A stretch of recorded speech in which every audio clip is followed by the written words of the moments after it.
دوسرے مرحلے میں نمرود کے اس قسم کی بغالتے کو رد کرنے اور اسے لاجواب کرنے کے لیے دوسری درخواست سامنے رکھ دی، جس میں نمرود کے لیے کسی مغالطے کی کوئی گنجائش نہ تھی۔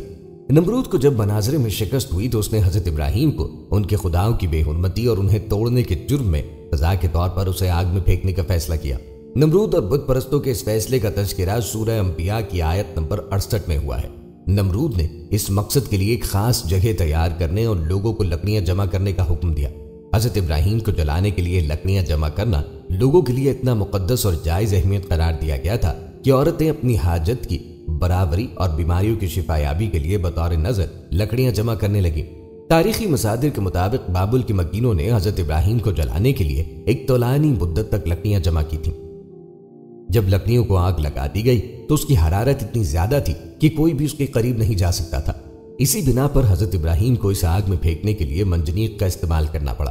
قرآن کے مطابق جب حضرت ابراہیم کو آگ میں پھینکا گیا تو خدا کی طرف سے آگ کو ٹھنڈا ہونے اور حضرت ابراہیم کو نہ جلانے کا حکم ملا۔ یوں یہ آگ حضرت ابراہیم کے لیے کوئی نقصان نہ پہنچا سکی۔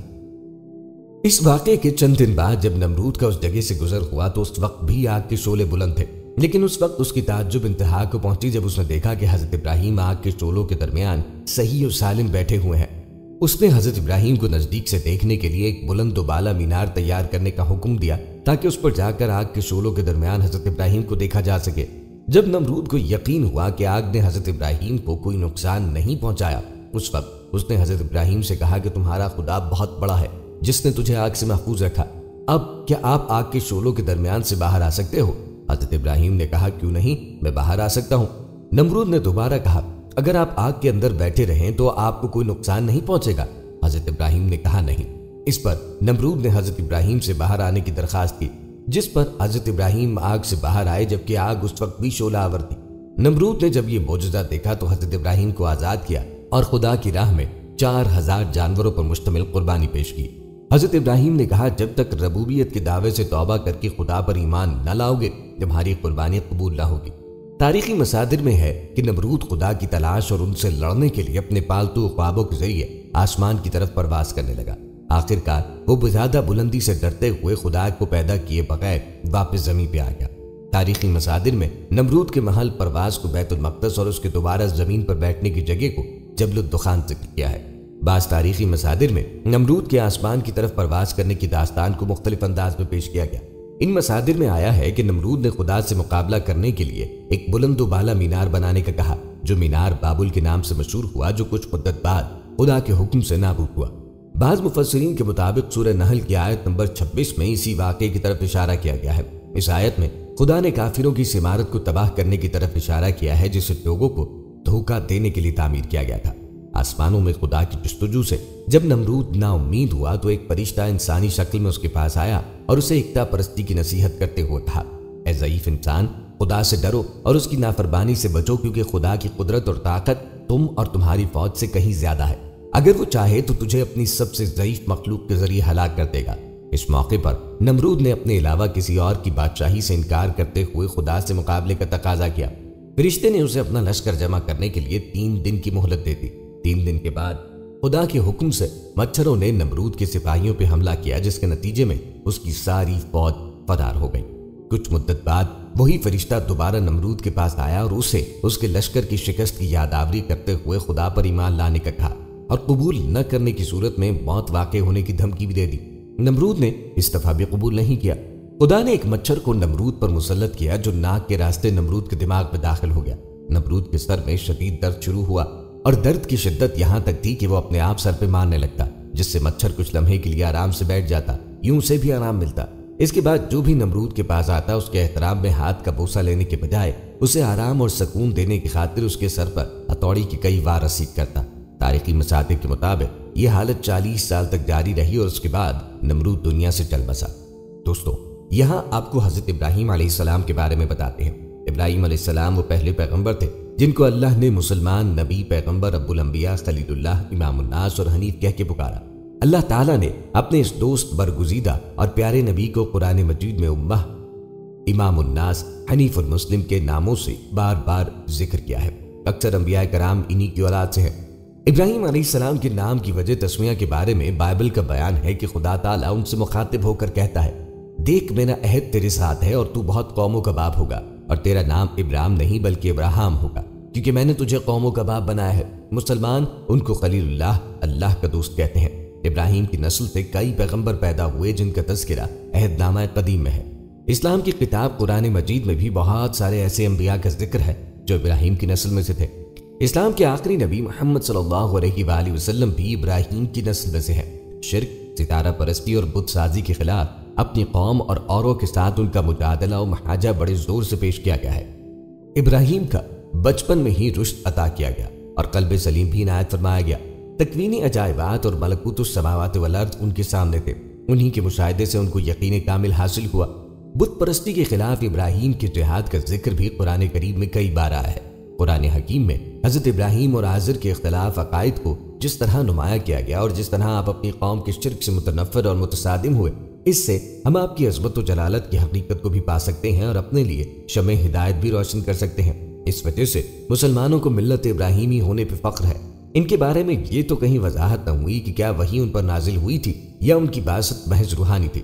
البتہ قرآن مجید میں ایک جگہ اس امر کی تصدیق ہوئی ہے کہ اللہ تعالیٰ آپ سے ہم کلام تھا۔ اہل تاریخ کے نزدیک متعدد صحیفے تھے جو ابراہیم پہ نازل ہوئے۔ ایک صحیفہ جو ان کی طرف سے منسوب ہے یونانی سے انگریزی میں ترجمہ ہو کے شائع ہو چکا ہے۔ حضرت ابراہیم کے دین کے بارے میں قرآن مجید میں کئی جگہ پہ ارشاد ہوتا ہے کہ آپ موحد، مسلم اور راست رو تھے۔ ارشاد ہوتا ہے، اللہ تعالیٰ کا فرمان ہے، پھر ہم نے تیری طرف حضرت محمد صلی اللہ علیہ وآلہ وسلم کی طرف وحی کی کہ ابراہیم راست رو مسلم کے دین پہ چل اور وہ مشرکوں میں سے نہ تھا۔ قرآن مجید کی تقریباً 22 سورتوں میں حضرت ابراہیم علیہ السلام کا ذکر ہے۔ آپ مسلمانوں کے رسول مقبول حضرت محمد صلی اللہ علیہ وآلہ وسلم کے جد امجد ہیں۔ گویا مسلمان نہ صرف امت محمدیہ سے تعلق رکھتے ہیں بلکہ امت ابراہیمیہ سے بھی متعلق ہیں۔ مسلمان حضور اکرم صلی اللہ علیہ وآلہ وسلم کے ساتھ ساتھ حضرت ابراہیم اور ان کی اولاد پہ بھی درود بھیجتے ہیں۔ علی بن مسر اور ابن فضیل نے مختار بن فلفل سے روایت کی، انہوں نے حضرت انس بن مالک رضی اللہ تعالیٰ عنہ سے روایت کی، کہا ایک شخص رسول اللہ صلی اللہ علیہ وآلہ وسلم کے پاس حاضر ہوا اور کہا، یا خیر البریہ، اے مخلوقات میں سے بہترین انسان۔ آپ صلی اللہ علیہ وآلہ وسلم نے فرمایا، وہ ابراہیم علیہ السلام ہے، یعنی یہ ان کا لقب ہے۔ الندوی نے نقل کیا ہے کہ ابراہیم اقلیم صوبہ بابل کے مقام کوزی میں پیدا ہوئے اور ان کی والدہ کا نام نونا تھا، اور ایک روایت ہے کہ ابراہیم کلدانیہ کے شہر اور میں پیدا ہوئے۔ تورات کی روح سے حضرت ابراہیم 2200 قافمی میں عراق کے قصبے ارب میں پیدا ہوئے۔ ناحور اور حاران ان کے بھائی تھے اور حضرت لوط حاران کے بیٹے تھے۔ قرآن حکیم اور تورات اس امر پر متفق ہیں کہ آپ کی قوم بت پرست تھی۔ آپ کے والد کا نام تورات میں تارخ لکھا ہے، لیکن قرآن حکیم نے اسے صنم سازی اور بت تراشی کی وجہ سے حاضر کہہ کے یاد کیا۔ قرآن حکیم کی روح سے آپ کو بچپن ہی میں رشد اور قلب سلیم عطا ہوا اور کائنات کے مشاہدے سے آپ کو یقین کامل حاصل ہوا۔ تالموت کی روز سے حضرت ابراہیم علیہ السلام کی پیدائش کی روز نجومیوں نے آسمان پہ ایک علامت رکھ کر نمرود بادشاہ کو مشورہ دیا کہ تارخ کے ہاں جو بچہ پیدا ہو اسے قتل کر دے۔ چنانچہ نمرود حضرت ابراہیم کے قتل کے در پہ ہوا، مگر تارخ نے اپنے غلام کا بچہ اس کے بدلے میں دے کر اپنے بچے کو بچا لیا۔ اس کے بعد تارخ نے اپنی بیوی اور بچے کو ایک غار میں چھپایا جہاں وہ 10 برس تک رہے۔ 11ویں سال حضرت ابراہیم کو حضرت نوح کے پاس بھیجا جہاں وہ 39 برس تک رہے۔ تالموت کے بیان کے مطابق حضرت ابراہیم نے اپنی بھتیجی سارہ سے نکاح کر لیا، اور جب ابراہیم 50 برس کے تھے تو آپ حضرت نوح کا گھر چھوڑ کر اپنے والد کے گھر آ گئے جہاں وہ تبلیغ کرتے رہے۔ اس دوران میں حضرت ابراہیم علیہ السلام نے حیات بعد الموت کے راز سے آگاہی چاہی تو اللہ تعالیٰ نے تشفی فرمائی۔ اللہ تبارک و تعالیٰ کا فرمان ہے، اور جب ابراہیم نے کہا، اے میرے رب مجھے دکھا دے کہ تو کس طرح مردے کو زندہ کرتا ہے، فرمایا کیا اس پر تیرا ایمان نہیں؟ بولے کیوں نہیں، ایمان تو ہے لیکن میں اپنے دل کے لیے اطمینان چاہتا ہوں۔ فرمایا اچھا تو 4 پرندے لے، پھر انہیں اپنے ساتھ مانوس کر لے، پھر ان میں سے ہر پہاڑ پر ان کے گوشت کا ایک ایک ٹکڑا رکھ، پھر انہیں بلا، وہ تیری طرف دوڑ کر آئیں گے، اور یقین رکھ کہ اللہ بڑی عزت والا اور حکمت والا ہے۔ دوستوں یاد رہے کہ حضرت ابراہیم علیہ السلام شروع ہی سے بت پرستی کے خلاف تھے۔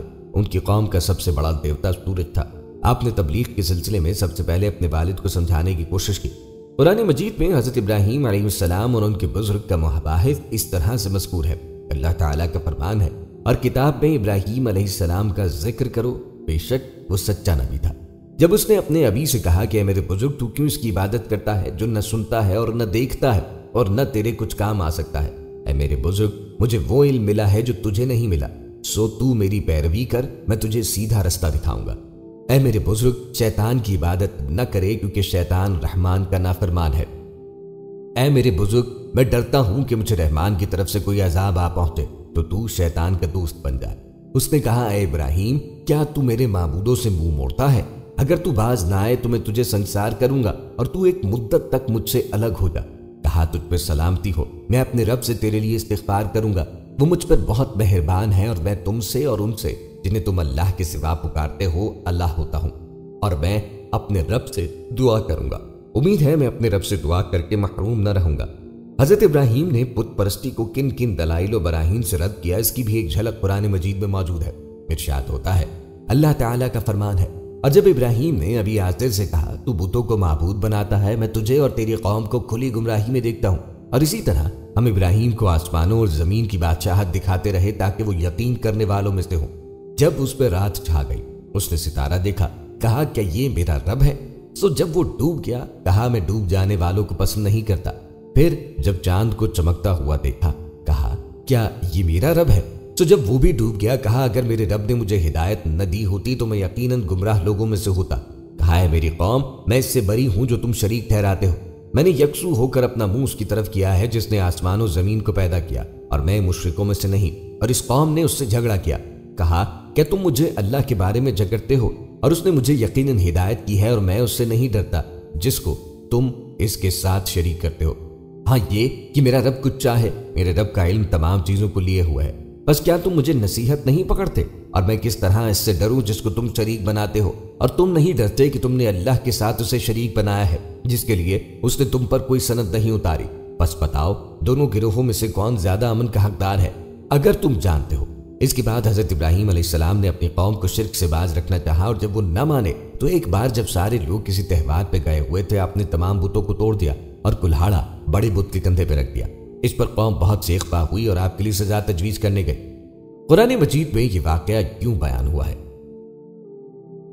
جب اس نے اپنے ابی اور اپنے قوم سے کہا کہ یہ مورتیں کیا ہیں جن کی تنظیم میں تم لگے ہو، یعنی عبادت کرتے ہو؟ انہوں نے کہا، ہم نے اپنے بڑوں کو اسی طرح عبادت کرتے ہوئے پایا۔ کہا، تم اور تمہارے بزرگ کھلی گمراہی میں۔ انہوں نے کہا، کیا تو ہمارے پاس حق لایا ہے؟ یہ دل لگی کرنے والوں میں سے ہے۔ یہ نہیں، بلکہ تمہارا رب آسمانوں اور زمین کا رب ہے جس نے انہیں پیدا کیا، اور میں اس پر گواہی دینے والوں میں سے ہوں۔ اور اللہ کی قسم، تمہاری پیٹھ پیچھے چلے جانے کے بعد تمہارے بتوں کو تکلیف پہنچاؤں گا۔ سو ان بتوں کو ٹکڑے ٹکڑے کر دیا، مگر ایک بڑے بت کو رہنے دیا تاکہ وہ اس کی طرف رجوع کریں۔ کہنے لگے، ہمارے معبودوں کے ساتھ کس نے یہ فعل کیا؟ یقیناً وہ ظالموں سے ہے۔ لوگوں نے کہا کہ ہم نے ایک نوجوان کو ان کا ذکر کرتے سنا تھا جسے ابراہیم کہتے ہیں۔ کہنے لگے، اسے سامنے لاؤ لوگوں تاکہ وہ گواہی دے۔ کہا، ابراہیم، کیا تو نے ہمارے معبودوں کے ساتھ یہ کام کیا ہے؟ اس نے کہا، نہیں، بلکہ ان کا بڑا یہ ہے، سو ان سے پوچھو اگر وہ بولتے ہیں۔ سو انہوں نے اپنے آپ کی طرف رجوع کیا اور کہنے لگے، تم خود ہی ظالم ہو۔ پھر اپنے سر اوندھے ڈال کر گر گئے، یعنی قائل ہو گئے، تو جانتا ہے کہ یہ بات نہیں کرتے۔ کہا، تو کیا اللہ کو چھوڑ کر تم اس کی عبادت کرتے ہو جو تمہیں کچھ نفع نہیں دیتا اور نہ ہی نقصان پہنچا سکتا ہے؟ تف ہے تم پر اور اس پر جس کی تم عبادت اللہ کے سوا کرتے ہو، کیا تم عقل سے کام نہیں لیتے؟ کہنے لگے، اسے جلا دو اور اپنے دیوتاؤں کی مدد کرو اگر تم کرنے والے ہو۔ تالمود کے بیان کے مطابق حضرت ابراہیم علیہ السلام نے اپنی بھتیجی سارہ سے نکاح کر لیا، اور جب ابراہیم 50 برس کے تھے تو آپ حضرت نوح کا گھر چھوڑ کر اپنے والد کے گھر آ گئے، جہاں 12 ماہ سے منسوب 12 بتوں کی پرستش کی جاتی تھی۔ آپ نے پہلے تو والد کو سمجھانے کی کوشش کی، لیکن جب وہ نہ مانے تو آپ نے بتوں کو توڑ دیا۔ طارق نے اس کی شکایت نمرود سے کی کہ 50 برس پہلے میرے ہاں جو لڑکا پیدا ہوا تھا، آج اس نے یہ حرکت کی۔ نمرود نے حضرت ابراہیم علیہ السلام کو بلا کر باز پرس کی۔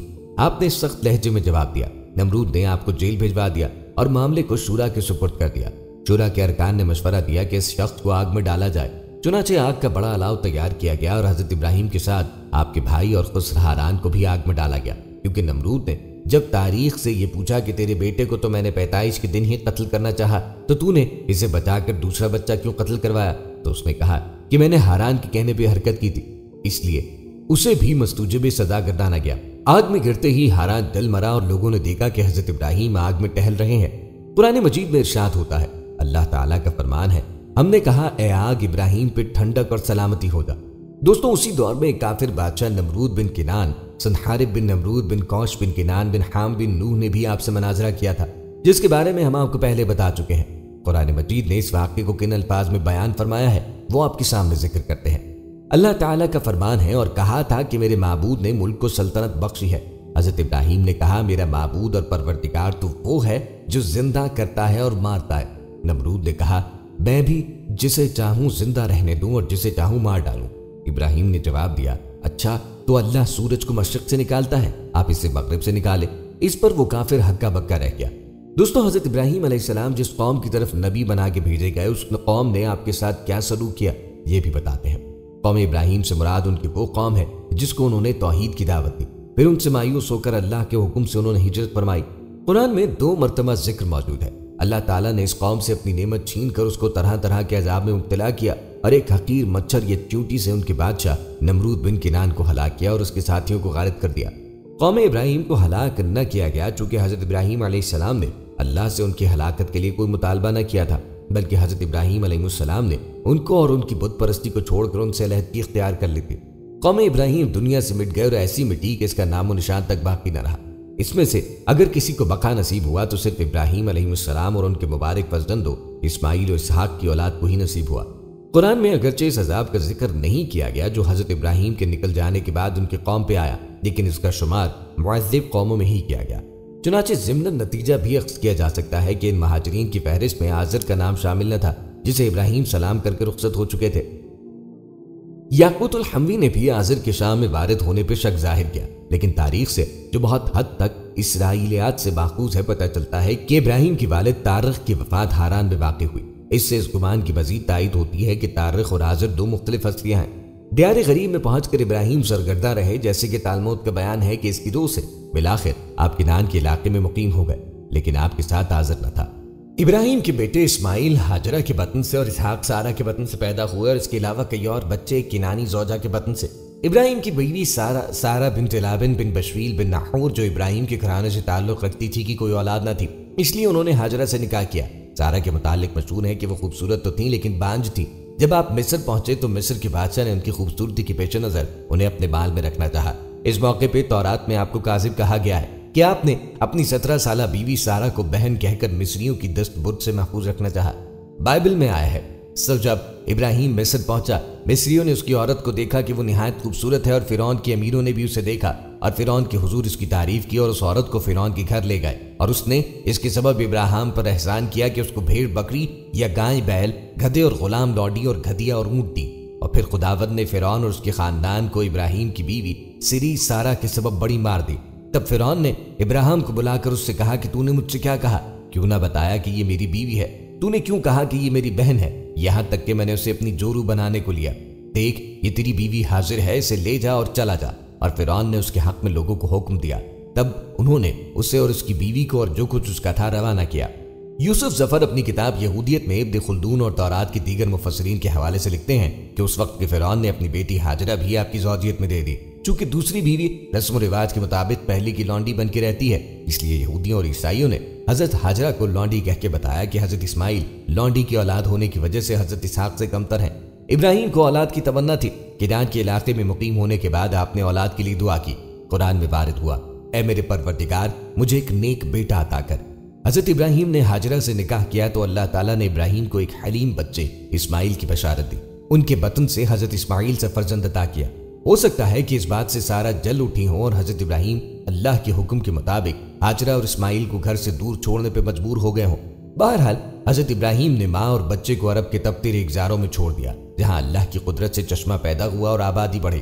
جب حضرت اسماعیل جوان ہوئے تو حضرت ابراہیم واپس آئے اور سرزمین مکہ کی آبادی دیکھ کر انہوں نے وہاں اللہ کا گھر کعبہ تعمیر کیا۔ چنانچہ اس لیے کعبے کی عظمت مسلمانوں کے دل میں ہے کیونکہ یہ سب سے پہلی مسجد تھی جو خدائے واحد کی عبادت کے لیے بنی تھی۔ قرآن مجید میں آیا ہے کہ ابراہیم اور اسماعیل نے مل کر جب کعبے کی بنیادوں کو اٹھایا تو دعا مانگی کہ ہماری اولاد میں سے ایک نبی پیدا کر اور اس شہر کو برکت والا شہر بنا دے۔ اس واقعے کے ساتھ ہی حضرت اسماعیل کی قربانی کا ذکر آتا ہے۔ جب یہ بچے بڑے ہوئے تو ابراہیم آئے تو انہوں نے کہا اے میرے پیارے بیٹے میں نے خواب دیکھا ہے کہ میں تجھے ذبح کر رہا ہوں۔ چنانچہ باپ بیٹا دونوں نے اپنے آپ کو اللہ کی رضا پہ چھوڑ دیا، اور اس آزمائش میں جب ابراہیم پورے اترے تو اللہ نے انہیں امام الناس کا لقب دیا اور انہیں ایک اور بیٹے اسحاق کی بشارت دی۔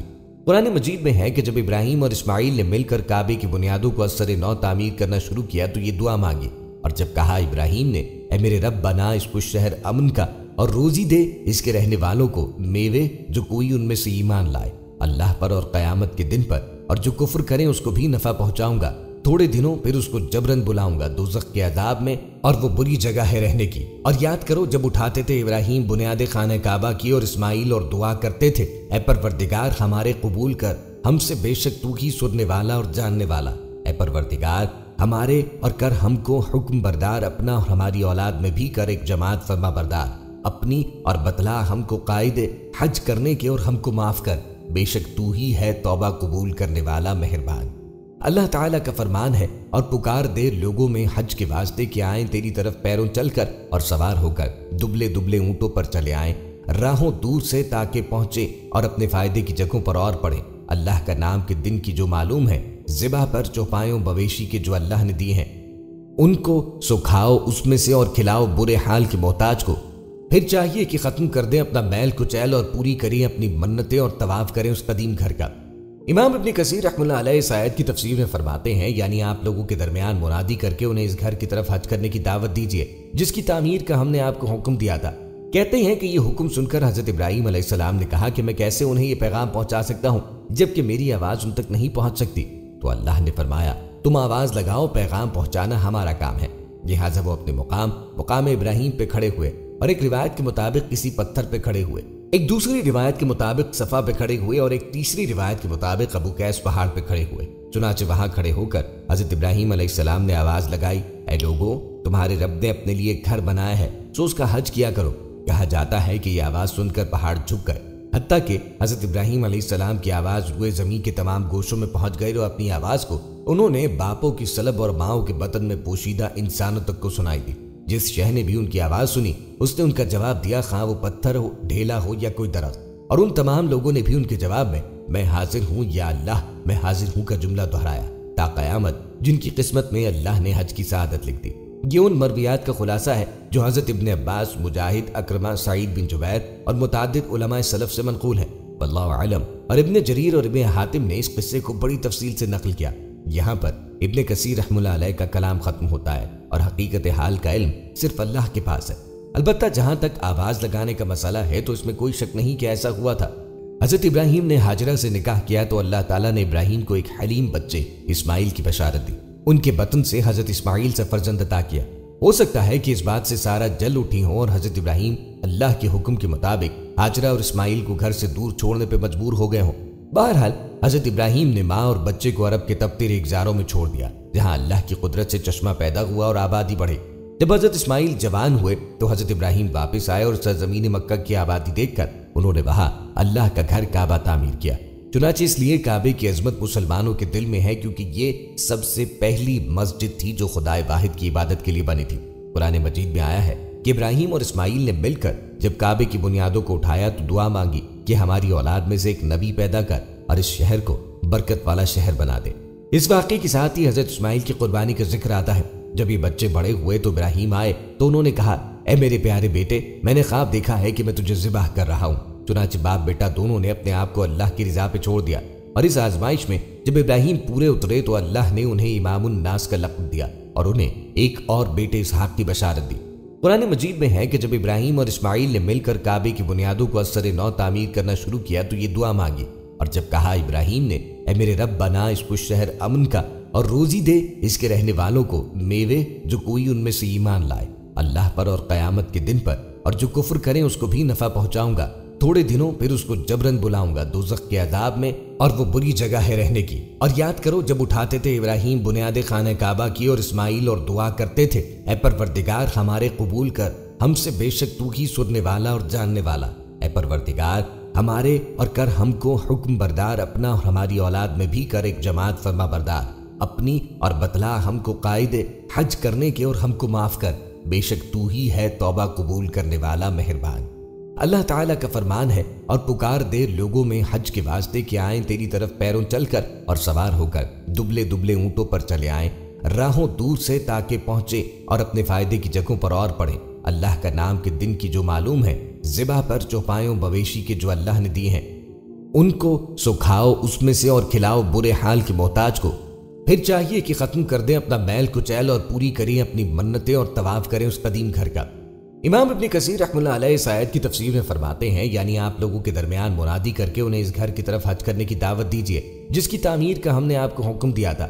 کہتے ہیں کہ یہ حکم سن کر حضرت ابراہیم علیہ السلام نے کہا کہ میں کیسے انہیں یہ پیغام پہنچا سکتا ہوں جبکہ میری آواز ان تک نہیں پہنچ سکتی؟ تو اللہ نے فرمایا تم آواز لگاؤ، پیغام پہنچانا ہمارا کام ہے۔ لہٰذا وہ اپنے مقام ابراہیم پہ کھڑے ہوئے اور ایک روایت کے مطابق کسی پتھر پہ کھڑے ہوئے، ایک دوسری روایت کے مطابق صفا پہ کھڑے ہوئے اور ایک تیسری روایت کے مطابق ابو قیس پہاڑ پہ کھڑے ہوئے۔ چنانچہ وہاں کھڑے ہو کر حضرت ابراہیم علیہ السلام نے آواز لگائی، اے لوگو، تمہارے رب نے اپنے لیے گھر بنایا ہے سو اس کا حج کیا کرو۔ کہا جاتا ہے کہ یہ آواز سن کر پہاڑ جھک گئے، حتیٰ کہ حضرت ابراہیم علیہ السلام کی آواز روئے زمین کے تمام گوشوں میں پہنچ گئی اور اپنی آواز کو انہوں نے باپوں کی سلب اور ماؤں کے بطن میں پوشیدہ انسانوں تک کو سنائی دی۔ جس شہ نے بھی ان کی آواز سنی اس نے ان کا جواب دیا، خواہ وہ پتھر ہو، ڈھیلا ہو یا کوئی درخت، اور ان تمام لوگوں نے بھی ان کے جواب میں حاضر ہوں یا اللہ میں حاضر ہوں کا جملہ دہرایا تا قیامت، جن کی قسمت میں اللہ نے حج کی سعادت لکھ دی۔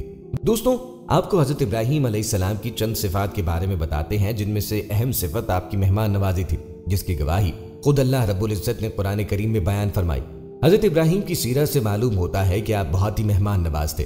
بعض روایات میں ان کی مہمان نوازی کو ان کی اولیات میں شمار کیا گیا، بعض روایات میں ہے کہ وہ مہمان کو شریک کیے بغیر کھانا نہ کھاتے تھے، حتیٰ کہ مہمان کی تلاش میں 2 میل دور تک نکل جاتے۔ خود قرآن ان کی مہمان نوازی کی گواہی دیتا ہے۔ اللہ تعالیٰ کا فرمان ہے، اور ان کو ابراہیم کے مہمانوں کا احوال سنا دو۔ جب وہ ابراہیم کے پاس آئے تو سلام کہا، انہوں نے کہا کہ ہمیں تو تم سے ڈر لگتا ہے۔ مہمانوں نے کہا کہ ڈریے نہیں، ہم آپ کو ایک دانش مند لڑکے کی خوشخبری دیتے ہیں۔ اللہ تعالیٰ کا فرمان ہے، اور ہمارے فرشتے ابراہیم کے پاس بشارت لے کر آئے تو سلام کہا، انہوں نے بھی جواب میں سلام کہا۔ ابھی کچھ وقفہ نہیں ہوا تھا کہ ابراہیم ایک بھنا ہوا بچڑا لے آئے۔ جب دیکھا کہ ان کے ہاتھ کھانے کی طرف نہیں جاتے، یعنی وہ کھانا نہیں کھاتے، تو ان کو اجنبی سمجھ کر دل میں خوف کیا۔ فرشتوں نے کہا کہ خوف نہ کیجیے، ہم قوم لوط کی طرف ان کے ہلاک کرنے کو بھیجے گئے ہیں۔ اور ابراہیم کی بیوی جو پاس کھڑی تھی ہنس پڑی، تو ہم نے اس کو اسحاق کی اور اسحاق کے بعد یعقوب کی خوشخبری دی۔ یہ مہمان فرشتے تھے جو بشکل انسان آئے تھے، جنہیں اللہ نے عزت و شرافت دے رکھی ہے۔ حضرت امام احمد بن حنبل اور دیگر علماء کرام کی ایک جماعت کہتی ہے کہ مہمان کی ضیافت کرنا واجب ہے، حدیث میں بھی آیا ہے اور قرآن کریم کے ظاہری الفاظ بھی یہی ہیں۔ انہوں نے سلام کیا، جس کا جواب خلیل اللہ نے بڑھا کر دیا۔ اس کے ثبوت دوسرے سلام پر 2 پیش کا ہونا ہے، اور یہی فرمان باری تعالیٰ ہے۔ فرماتا ہے کہ یعنی جب تمہیں کوئی سلام کرے تو تم اس سے بہتر جواب دو، یا کم از کم اتنا ہی۔ بس خلیل اللہ نے افضل صورت کو اختیار کیا۔ حضرت ابراہیم چونکہ اس سے ناواقف تھے کہ یہ دراصل فرشتے ہیں، اس لیے کہا کہ یہ لوگ تو ناآشنا سے ہیں۔ یہ فرشتے حضرت جبرائیل، حضرت میکائیل اور حضرت اسرافیل علیہ السلام تھے، جو خوبصورت نوجوان انسانوں کی شکل میں آئے تھے۔ ان کے چہروں پر ہیبت و جلال تھا۔ حضرت ابراہیم اب ان کے لیے کھانے کی تیاری میں مصروف ہوئے اور چپ چاپ بہت جلد اپنے گھر والوں کی طرف گئے اور ذرا سی دیر میں تیار بچڑے کا گوشت بھنا بھنایا لے آئے اور ان کے سامنے رکھ دیا اور فرمایا، آپ کھاتے کیوں نہیں؟ اس سے ضیافت کے آداب معلوم ہوئے کہ مہمان سے پوچھے بغیر ہی ان پر شروع سے احسان رکھنے سے پہلے آپ چپ چاپ انہیں خبر کیے بغیر ہی چلے گئے، اور یہ اجلت بہتر سے بہتر جو چیز پائی اسے تیار کر کے لے آئے۔ تیار فربا کم عمر بچڑے کا بھنا گوشت لے آئے اور کہیں اور رکھ کر مہمان کی کھینچ تان نہ کی، بلکہ ان کے سامنے ان کے پاس لا رکھا۔ پھر انہیں یوں نہیں کہتے کہ کھاؤ، کیونکہ اس میں بھی ایک حکم پایا جاتا ہے، بلکہ نہایت تواضع اور پیار سے فرماتے ہیں، آپ تناول فرمانا شروع کیوں نہیں کرتے؟ جیسے کوئی شخص کسی سے کہے کہ اگر آپ فضل و کرم، احسان و سلوک کرنا چاہے تو کیجئے۔ پھر ارشاد ہوتا ہے کہ خلیل اللہ اپنے دل میں ان سے خوفزدہ ہو گئے، جیسے کہ ایک اور آیت میں ہے، یعنی آپ نے جب دیکھا کہ ان کے ہاتھ کھانے کی طرف بڑھتے نہیں تو دہشت زدہ ہوئے اور دل میں خوف کھانے لگے۔ اس پر مہمانوں نے کہا، ڈرو مت، ہم اللہ کے بھیجے ہوئے فرشتے ہیں جو قوم لوط کی ہلاکت کے لیے آئے ہیں۔ آپ کی بیوی صاحبہ جو کھڑی سن رہی تھی وہ سن کر ہنس دی، تو فرشتوں نے انہیں خوشخبری سنائی کہ تمہارے ہاں حضرت اسحاق پیدا ہوں گے اور ان کے ہاں حضرت یعقوب۔ اس پر بیوی صاحبہ کو تعجب ہوا اور کہا، ہائے افسوس، اب میرے ہاں بچہ کیسا ہوگا؟ میں تو بوڑھیا پھوس ہو گئی ہوں اور میرے شوہر بھی بالکل بوڑھے ہیں، یہ سخت تر تعجب کی چیز ہے۔ فرشتوں نے کہا، کیا تم اللہ کے کاموں سے تعجب کرتی ہو؟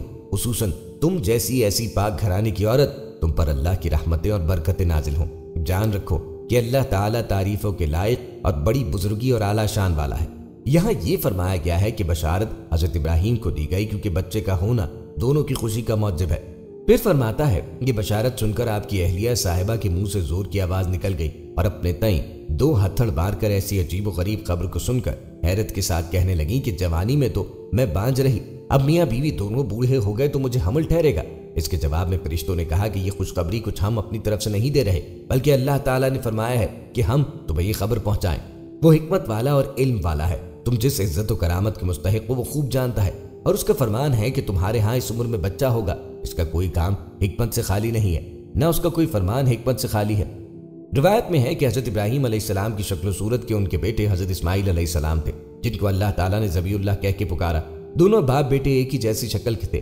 کبھی کبھی مغالطے میں لوگ حضرت اسماعیل علیہ السلام کو خلیل اللہ کہہ دیا کرتے اور حضرت ابراہیم کو ذبیح اللہ۔ اللہ کو یہ بات پسند نہ آئی تو اللہ تعالیٰ نے باپ اور بیٹے میں تھوڑا سا فرق پیدا فرما دیا۔ سب سے پہلے حضرت ابراہیم علیہ السلام کے بال سفید ہوئے۔ اس وقت تک دنیا میں کسی انسان کے بال سفید نہ ہوئے تھے۔ حضرت ابراہیم نے آئینہ دیکھا تو بڑا تعجب ہوا، کہا کہ یہ بال کیسے سفید ہو گئے؟ اللہ سے عرض کیا، اے اللہ یہ ماجرا کیا ہے؟ اللہ تعالیٰ نے ارشاد فرمایا کہ یہ ہمارا نور ہے، اور فرمایا کہ ہمیں یہ بات پسند نہیں آئی کہ کوئی ہمارے خلیل کو ذبیح کہہ کے پکارے، اس لیے ہم نے سفید بال پیدا فرما دیے تاکہ لوگوں کو مغالطہ نہ ہو۔ تو ابراہیم علیہ السلام کی یہ خصوصیت ہے کہ سب سے پہلے دنیا میں آپ کے بال سفید ہوئے۔ گویا اللہ تعالیٰ نے آپ کو بزرگی مسلم طور پر عطا فرمائی تھی، ظاہری طور پر بھی اور باطنی طور پر بھی، رسالت کے اعتبار سے بھی اور انسانیت کے اعتبار سے بھی۔ دوستوں، آپ کو بتاتے چلیں کہ ابراہیمی ملت کا ایک شعار ختنہ ہے۔ توریت میں اللہ نے ابراہیم سے کثرت ذریت کا وعدہ کیا اور یہ عہد لیا کہ اگر ان کی نسل توحید پہ قائم رہی تو زمین سے اسے اقتدار دے گا۔ اس عہد کو یاد دلاتے ہوئے اللہ نے خطرے کو اس کی علامت قرار دیا۔ پھر خدا نے ابراہیم سے کہا کہ تو میرے عہد کو ماننا اور تیرے بعد تیرے پشت در پشت تیری نسل مانے، اور میرا عہد جو میرے اور تیرے درمیان میں ہے اور تیرے بعد تیری نسل کے درمیان میں ہے، اور جسے تم مانو گے سو یہ ہے کہ تم میں سے ہر فرزند نرینہ کا ختنہ کیا جائے اور تم اپنے بدن کی کھلڑی کا ختنہ کیا کرنا، اور یہ اس عہد کا نشان ہوگا جو میرے اور تمہارے درمیان میں ہے۔ اور توریت میں اللہ نے انہیں حکم دیا، اور وہ فرزند نرینہ جس کا ختنہ نہ ہوا ہو اپنے لوگوں میں سے کاٹ ڈالا جائے، کیونکہ اس نے میرا عہد توڑا۔ چنانچہ یہ حکم ملتے ہی حضرت ابراہیم نے گھر کے سب لوگوں کو جمع کیا اور اسی روز ان کا ختنہ کیا۔ ان میں حضرت اسماعیل بھی تھے۔ اس وقت ابراہیم کی عمر 99 سال تھی اور اسماعیل کی 13۔ پھر اگلے سال اسحاق کی ولادت ہوئی تو حضرت ابراہیم نے ان کا بھی ختنہ کیا۔ حضرت ابو ہریرہ سے مروی ہے کہ حضور نے فرمایا، حضرت ابراہیم نے 80 سال کی عمر میں قدوم ایک اوزار سے ختنہ کروایا۔ ایک روایت میں ہے کہ جب حضرت ابراہیم نے وفات پائی تو ان کی عمر 175 برس تھی اور وہ ہبرون میں مقفیلہ کے غار میں دفن ہوئے۔ اب اس مقام کو خلیل کہتے ہیں جو بیت المقدس کے قریب واقع ہے۔ حضرت ابراہیم علیہ السلام کی عظمت شان کے پیش نظر جو انبیاء اور رسول کے درمیان ان کو حاصل ہے، قرآن عزیز نے ان کے واقعات کو مختلف اسلوب کے ساتھ بیان کیا۔ ایک مقام پر اختصار کے ساتھ ذکر ہے تو دوسری جگہ تفصیل سے ذکر ہے، اور بعض جگہ مختلف شؤون اور اوصاف کے پیش نظر ان کی شخصیت کو نمایاں کیا، اس لیے مناسب ترتیب کے ساتھ ان کو پیش کرتے ہیں۔ تورات بتاتی ہے کہ ابراہیم علیہ السلام عراق کے قصبے ار کے باشندے اور اہل فدان میں سے تھے، اور ان کی قوم بت پرستی، اور انجیل برناباس میں تصریح ہے کہ ان کے والد نجاری کا پیشہ کرتے تھے اور اپنی قوم کے مختلف قبائل کے لیے لکڑی کے بت بناتے اور فروخت کیا کرتے۔ مگر اللہ تعالیٰ نے حضرت ابراہیم علیہ السلام کو شروع ہی سے حق کی بصیرت اور رشد و ہدایت عطا فرمائی تھی، اور وہ یہ یقین رکھتے تھے کہ بت نہ سن سکتے ہیں، نہ دیکھ سکتے ہیں، اور نہ کسی کی پکار کا جواب دے سکتے ہیں، اور نہ نفع و نقصان کا ان سے کوئی واسطہ، اور نہ لکڑی کے کھلونوں اور دوسری بنی ہوئی چیزوں کے اور ان کے درمیان کوئی فرق و امتیاز ہے۔ وہ صبح و شام آنکھ سے دیکھتے تھے کہ ان بے جان مورتیوں کو میرا باپ اپنے ہاتھوں سے بناتا اور گھڑتا رہتا ہے، اور جس طرح اس کا جی چاہتا ہے ناک کان آنکھیں اور جسم تراش دیتا اور پھر خریدنے والوں کے ہاتھ فروخت کر دیتا ہے۔ تو کیا یہ خدا ہو سکتے ہیں یا خدا کے مثل و ہمسر کہے جا سکتے ہیں؟ بس بعثت سے سرفراز ہو کر سب سے پہلے انہوں نے اسی طرف توجہ فرمائی۔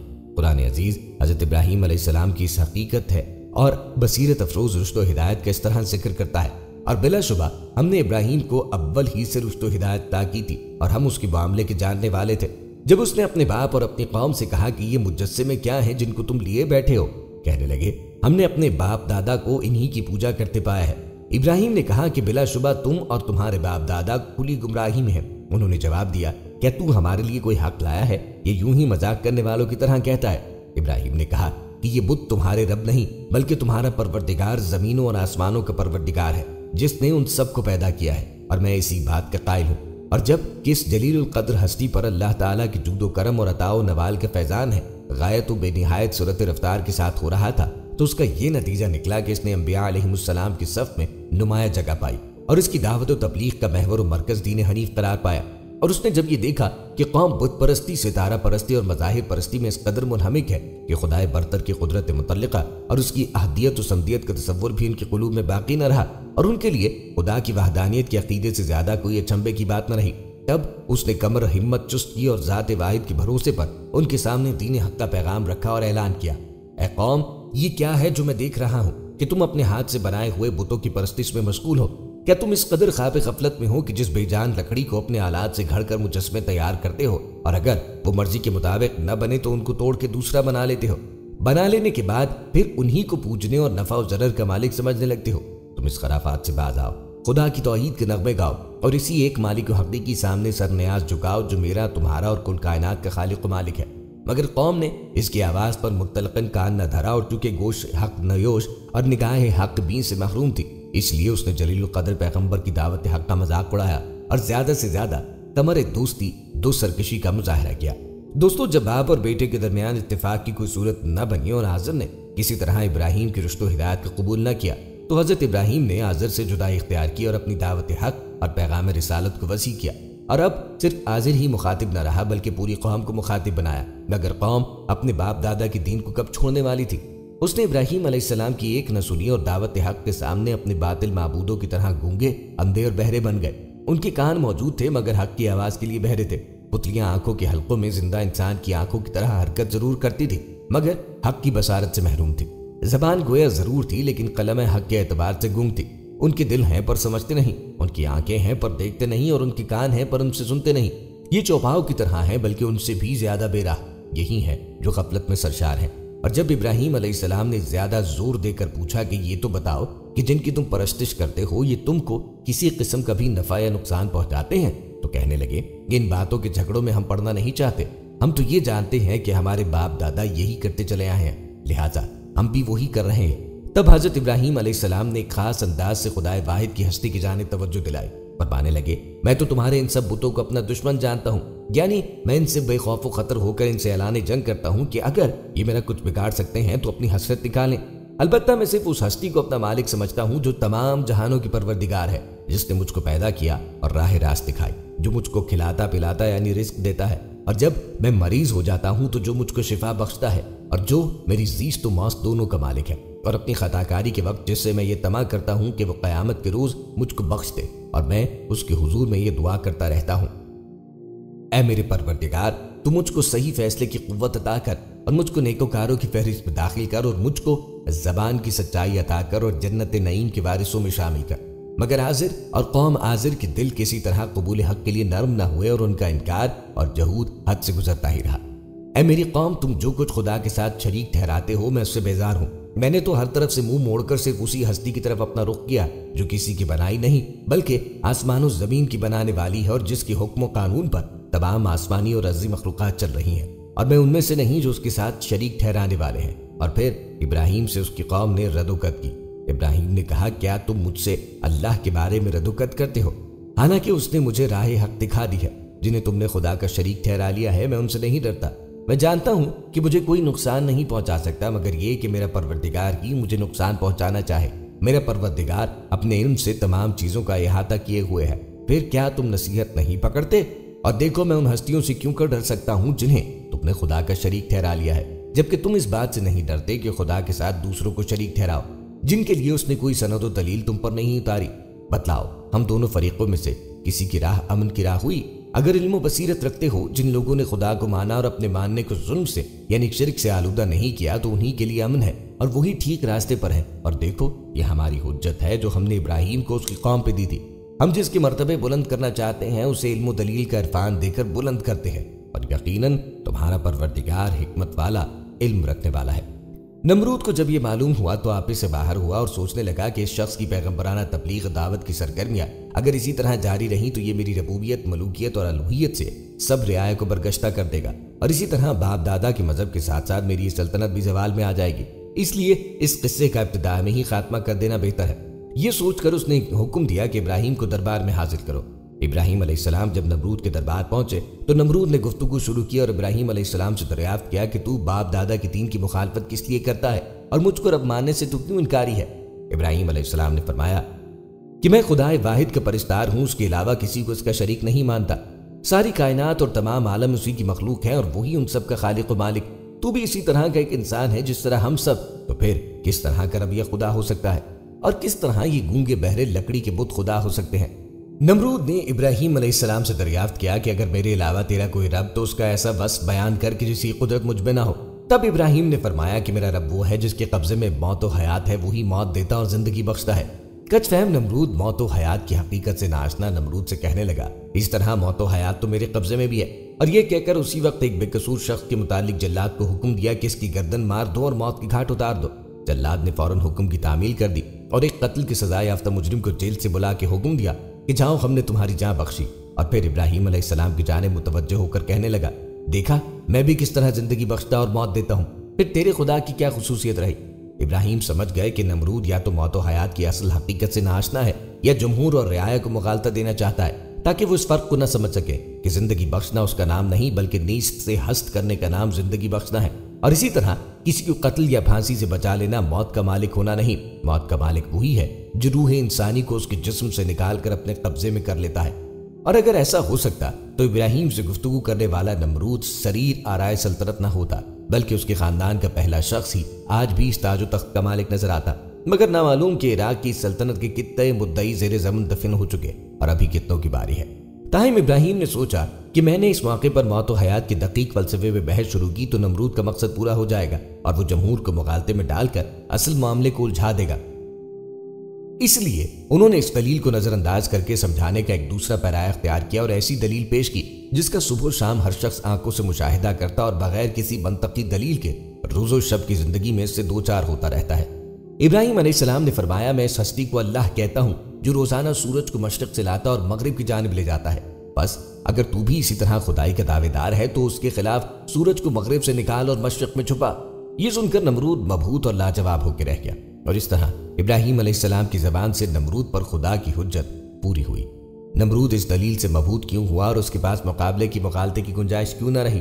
اس لیے کہ ابراہیم علیہ السلام کی دلیل کا حاصل یہ تھا کہ میں ایک ایسی ہستی کو مانتا ہوں جس کے متعلق میرا یہ عقیدہ ہے کہ اللہ ساری کائنات اور اس کا سارا نظام اسی نے بنایا ہے، اور اس نے اس پورے نظام کو اپنی حکمت کے قانون سے ایسا مسخر کر دیا کہ اس کی کوئی شے نہ وقت مقررہ سے پہلے اپنی جگہ سے ہٹ سکتی ہے اور نہ ادھر ادھر ہو سکتی ہے۔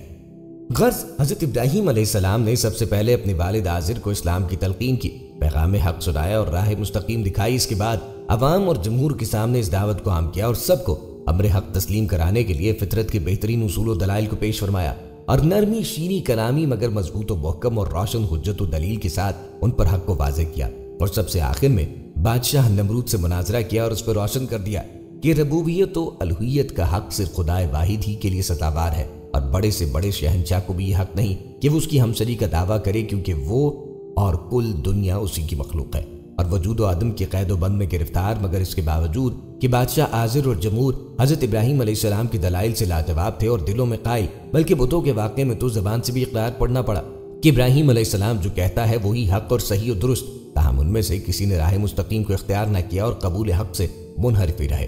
اور اتنا ہی نہیں بلکہ اس کے برعکس اپنی ندامت و ذلت سے متاثر ہو کر بہت زیادہ غیظ و غضب میں آ گئے، اور بادشاہ سے رعایت تک سب نے متفق فیصلہ کیا کہ دیوتاؤں کی توہین اور باپ دادا کے دین کی مخالفت میں ابراہیم کو دہکتی آگ میں جلا دینا چاہیے، کیونکہ ایسے سخت مجرم کی سزا یہی ہو سکتی ہے اور دیوتاؤں کی تحقیر کا انتقام اسی طرح لیا جا سکتا ہے۔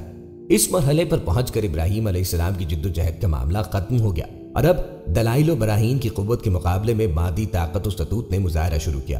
باپ اس کا دشمن، جمہور اس کی مخالف اور بادشاہ وقت اس کے در پہ آزاد، ایک ہستی اور چار جانب سے مخالفت کی آواز، دشمنی کے نعرے اور نفرت و حقارت کے ساتھ سخت انتقام اور خوفناک سزا کے ارادے۔ ایسے وقت میں اس کی مدد کون کرے اور اس کی حمایت کا سامان کس طرح مہیا ہو؟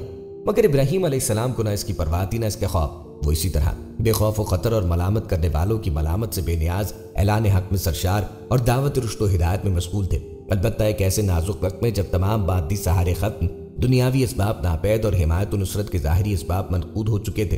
ابراہیم علیہ السلام کو اس وقت بھی ایسا بڑا زبردست سہارا حاصل تھا جو تمام سہاروں کا سہارا اور تمام نصرتوں کا ناصر کہا جاتا ہے، اور وہ خدائے واحد کا سہارا تھا۔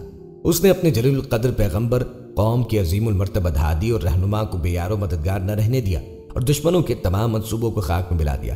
ہوا یوں کہ نمرود اور قوم نے ابراہیم علیہ السلام کی سزا کے لیے ایک مخصوص جگہ بنوائی اور اس میں کئی روز مسلسل آگ دہکائی گئی، حتیٰ کہ اس کی شعلوں سے قرب جوار کی اشیاء تک جھلسنے لگی۔ جب اس طرح بادشاہ اور قوم کو کامل اطمینان ہو گیا کہ اب ابراہیم علیہ السلام کے اس سے بچ نکلنے کی کوئی صورت باقی نہیں رہی،